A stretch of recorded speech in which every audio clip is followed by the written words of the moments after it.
Welcome into his frequency. Enter at your own risk. Come be at peace with me. Axter, Paul, where we rise and don't fall. Welcome back to another episode of Baxter's Buzz. I am your host, Baxter E. Hall. Welcome to my brain. Welcome to my frequency. Enter at your own risk. Today, I have a special guest with me. He is a speaker, an HR consultant. Uh, he is the founder of Talent Solutions Now, and he is the curator of TEDx Pontiac. Kevandre Thompson, welcome to Baxter's Buzz, man. Thank you so much for having me. So excited to be here, and I'm looking forward to having a great conversation with you. Yeah, no, we both are client facing. It's been tough to find the time, but we got it. We made it, brother. Amen. Yeah. And I'm so grateful that we were finally able to get this on the books. Yeah. So um our mutual friend who connected us, they said Dre is a great guy and he has some really cool stuff upcoming that I can't tell you about yet. Oh, So when we connected, I didn't know what was going on. I know, we hit it off really well, but it was once the announcement came about the TEDx Pontiac, I said maybe this is what our mutual friend had in mind. Walking me through the TEDx process, like how does one start to curate like a TEDx event? Like what does that look like? great question. I'm glad to know that there was some buzz around that before we even met. As you said, our mutual friend is somebody I deeply respect. And as far as the curation piece, honestly, it was applying for the license first and foremost. And truthfully, uh, I had like other titles, but Pontiac is what stuck, and I'm glad that that one has stuck because that community, the Pontiac community in general, is amazing. A lot of underrepresented voices that haven't had a chance to have their story be told, but from a curation standpoint, definitely looking to highlight the diversity that is Pontiac. There are a number of populations outside of being African American in Pontiac, particularly the Hispanic community. And I'm just excited for May 1st. I know it's going to be a great show. It's not, and Baxter, to be honest with you, it hasn't really been a solo effort. I would say my team, there is no I in team, but there is a me. But I will say just having a solid team of people to keep me focused, grounded, humbled, and has really helped this idea come to fruition, to be honest with you. No, that's dope. And I've seen you've been doing some press for it. May 1st is the actual day. Um, I know that it's not a small undertaking. Um, what's been one of the biggest surprises for you and the team as you've started to take potential speaker applications when you're, figuring out venue and promotion? Like, what's one of the things that you thought, wow, I didn't think about this when I when I signed up for it? Honestly, I'll say prior to COVID, I was in the live events industry. And then when COVID came, I left live events and pivoted back to corporate. So I'm no stranger to hosting events. I've seen the good, the bad, the ugly. With Ted in particular, really, it's me honestly transferring over a previous skill set that I've had. Like I'm good at delegating, and when it came to events, I usually was like the project manager. Some things that I would say that have surprised me. I'm used to like doing grassroots events. tailored around organic marketing, where with TED, having a budget potentially like for paid marketing, the speaker process with any TED event, I would say there has not been a shortage of people that have been available to speak because the beauty of TED is that you don't have to be a professional speaker, you don't have to be seasoned, you just have to have a really good idea. But the reality of it is that although we all have ideas, some ideas can be considered better than others, right? So, how do you curate a diverse show with like all these amazing ideas? You know, like what's the differentiator and like how that idea makes the cut? I think that's going to be a significant challenge. Landing a venue in Pontiac was another significant challenge. And I'll say that due to the fact that they have the Lafayette Grand, the Crowfoot. They've got these like concert hall venues, but the reality of it is that their downtown hasn't been as vibrant as, let's say, other big cities in Oakland County and outside of Oakland County. And so, with the events that they do get, they're relying heavily on like ticket sales, and so they don't have the ability to finesse as much wiggle room, so to speak, because this is their livelihood. They're trying to make a living. So venue negotiations, and then really, I think the biggest thing that I underestimated that I have taken into account in previous events is just like the production aspect, right? So when you think um, going along with the curating, just like producing a show, because now I'm that EVP and just the photography, the videography, the editing, those are usually like your bulk expenses outside of like your venue cost or Sure. expense. So dealing with, vendors taking different quotes and like making sure we have the right people in place that have experience of events similar to the magnitude of TED that can really do a good job and help put on a good show. Yeah, yeah. You start talking about budgets. You have a name that folks know. You have expectations, and then you have these line items that aren't small. And then I think it's interesting that you talk about the community. You want to bring attention to, and shout out to Pontiac and the folks that are either born and raised, that spend time there, the folks that are now there from other places.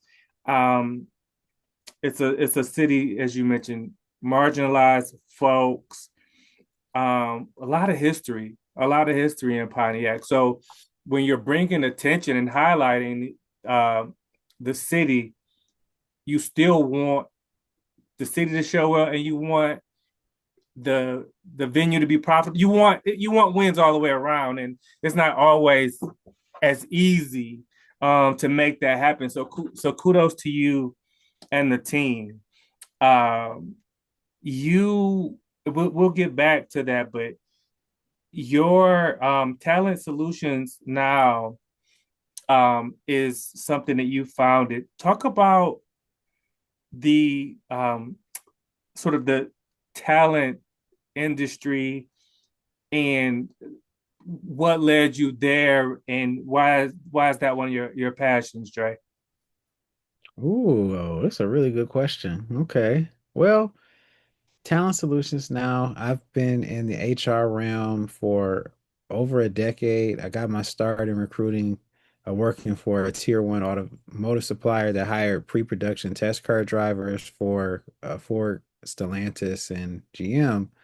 And I remember years ago just getting into hourly recruiting and hiring people to on a part-time basis for like $8.50.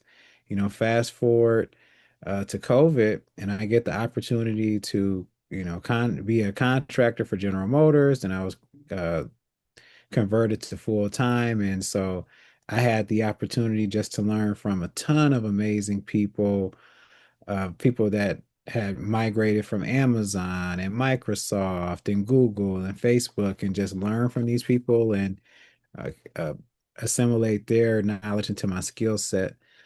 And so, as far as talent solutions now, one day I took the total profit that the business had generated at General Motors, and I think it was a trillion or a billion, but when I did the calculations, it had equated that my efforts as an employee had generated the business like over $1 million within that fiscal year.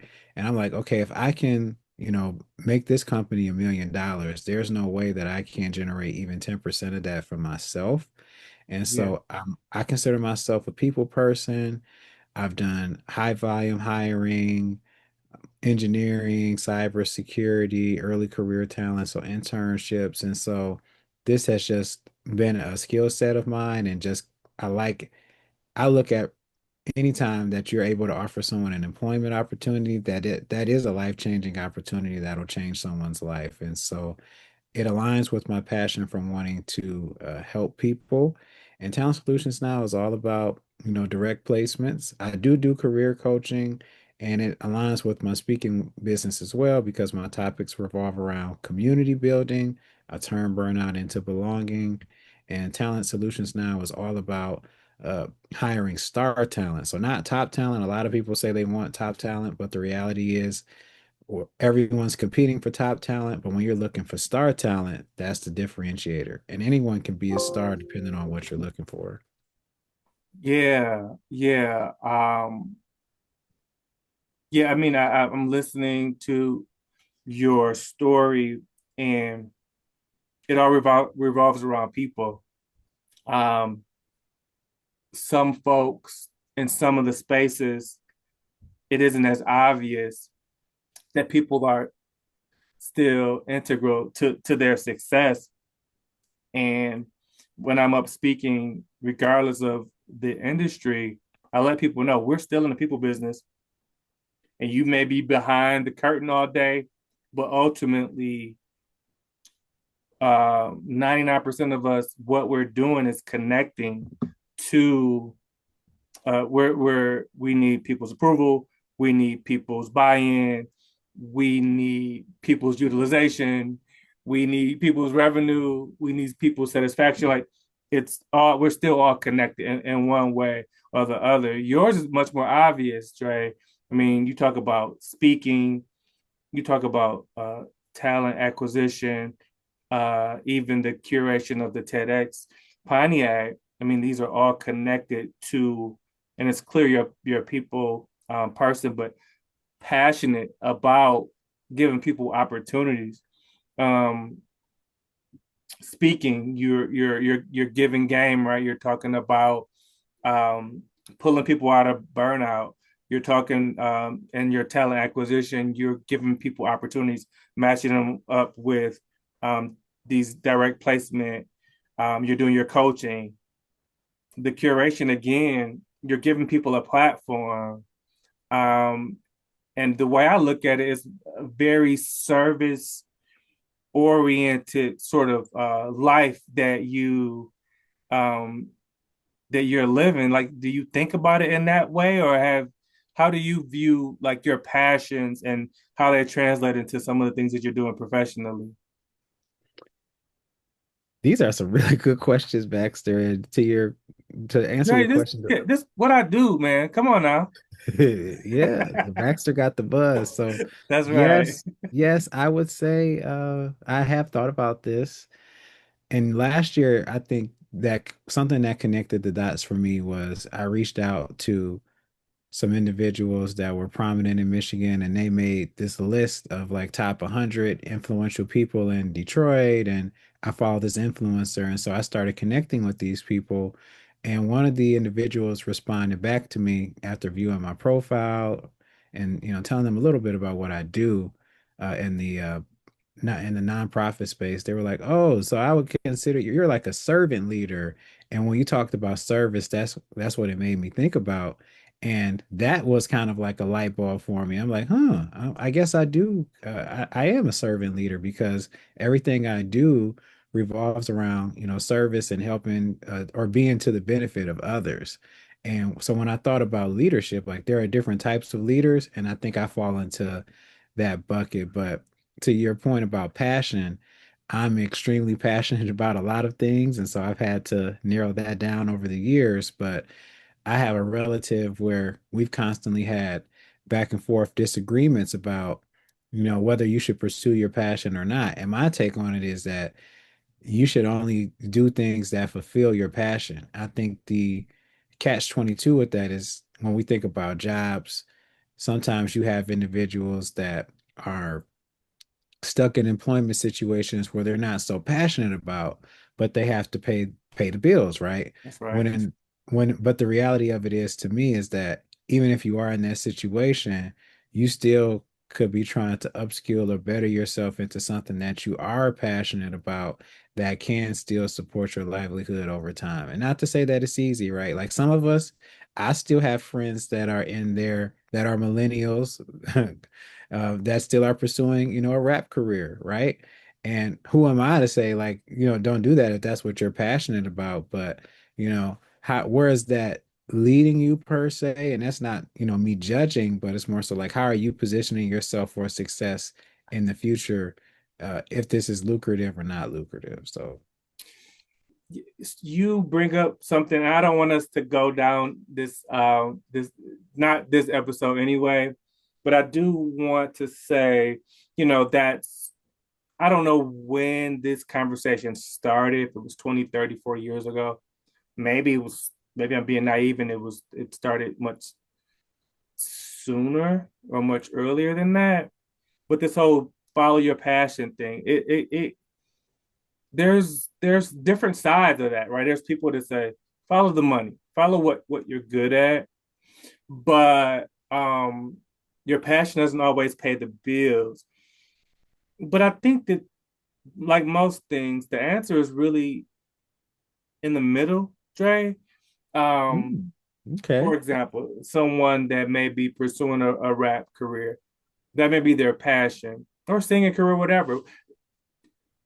But at the root is a need to be creative, an itch to create, not Mm, necessarily a rapper. So if you're working a job, like myself, if you're in the insurance business, I consider myself a creative.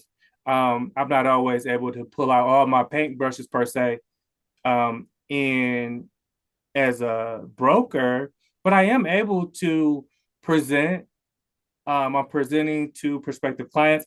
I'm presenting to clients, and I'm presenting to my teams many times. And I don't have to do it the way that my colleague does. I do take some creative license when I'm putting together my presentation.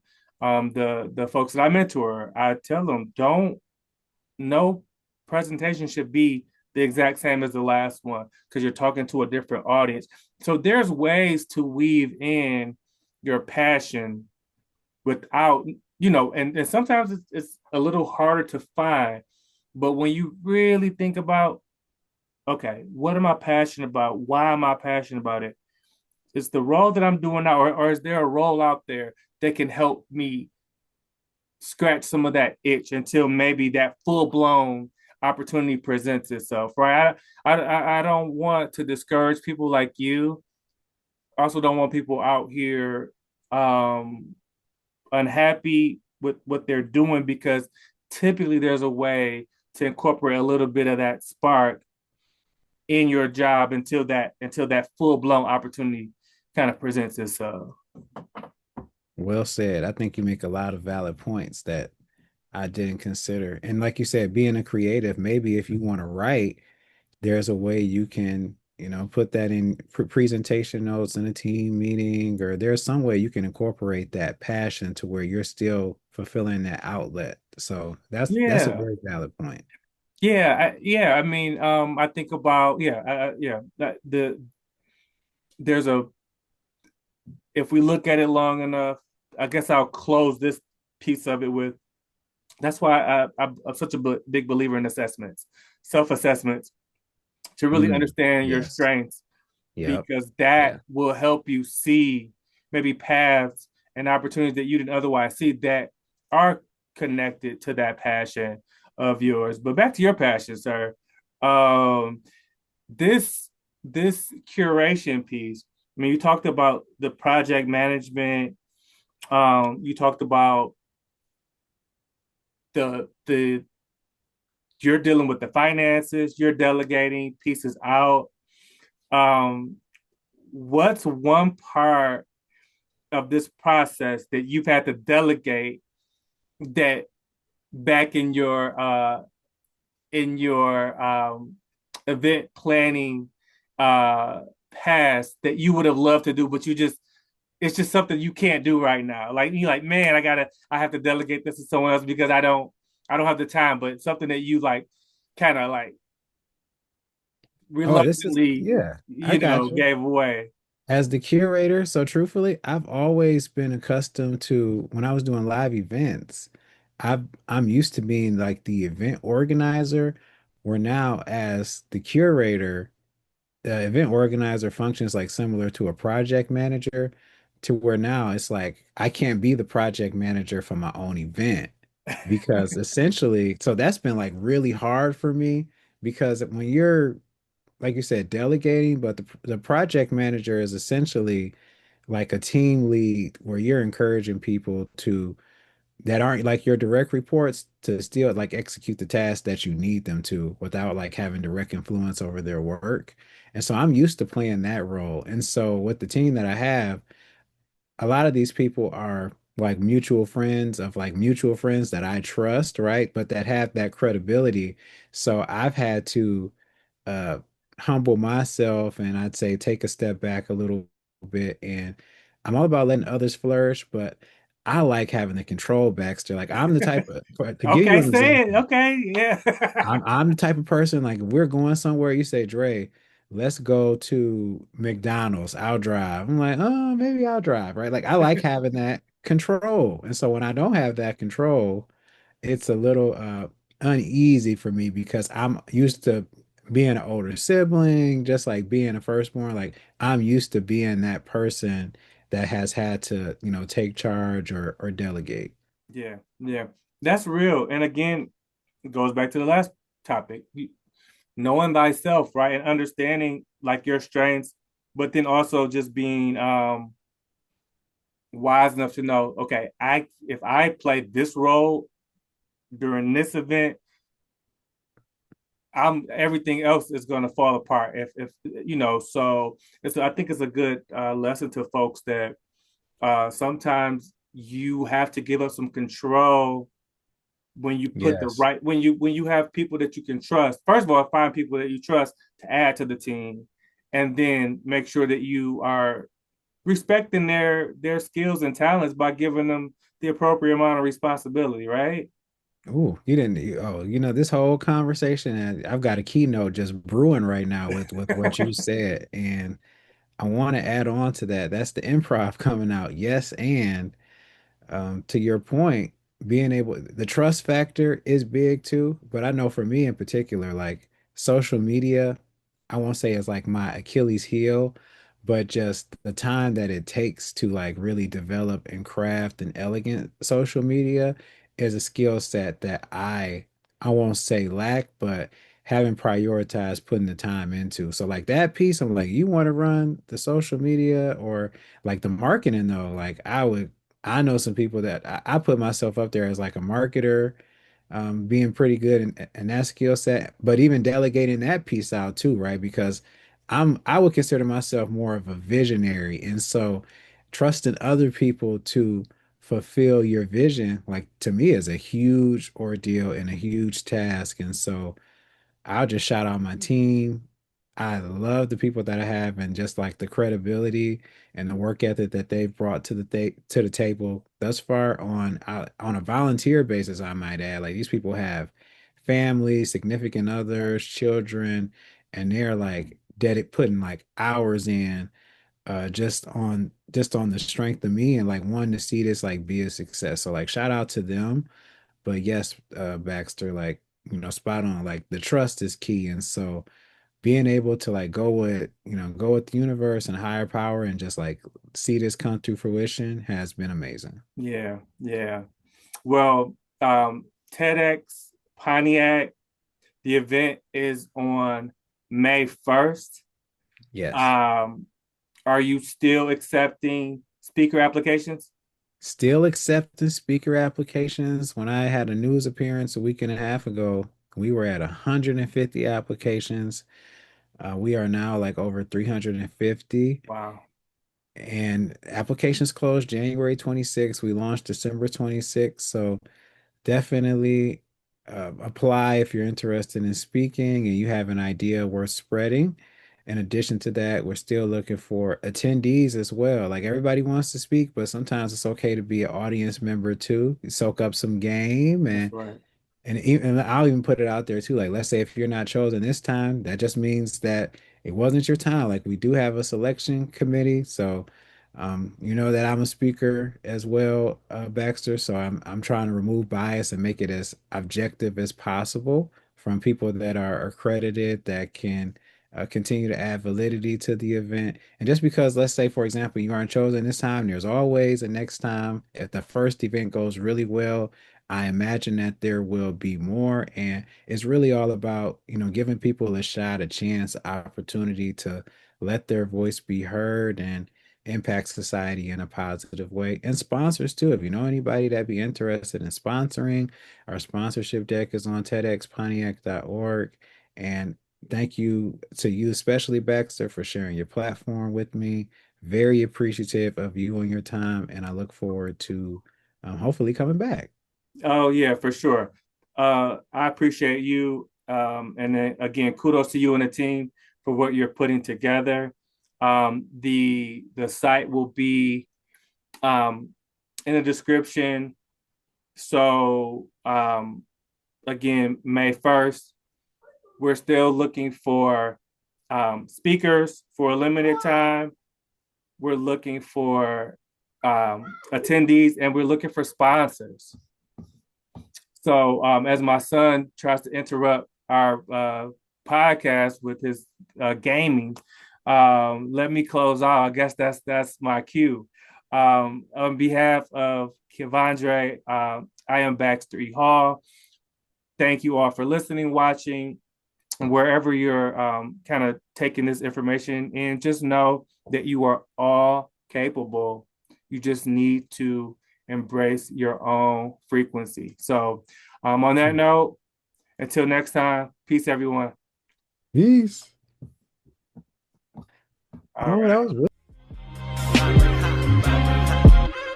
Welcome into his brain. Welcome into his frequency. Enter at your own risk. Come be at peace with me. Thank you so much for watching this video. If you haven't already, please hit the like button. Please subscribe, share, and also hit that notification button as well. Thank you so much. Financial literacy to authentic black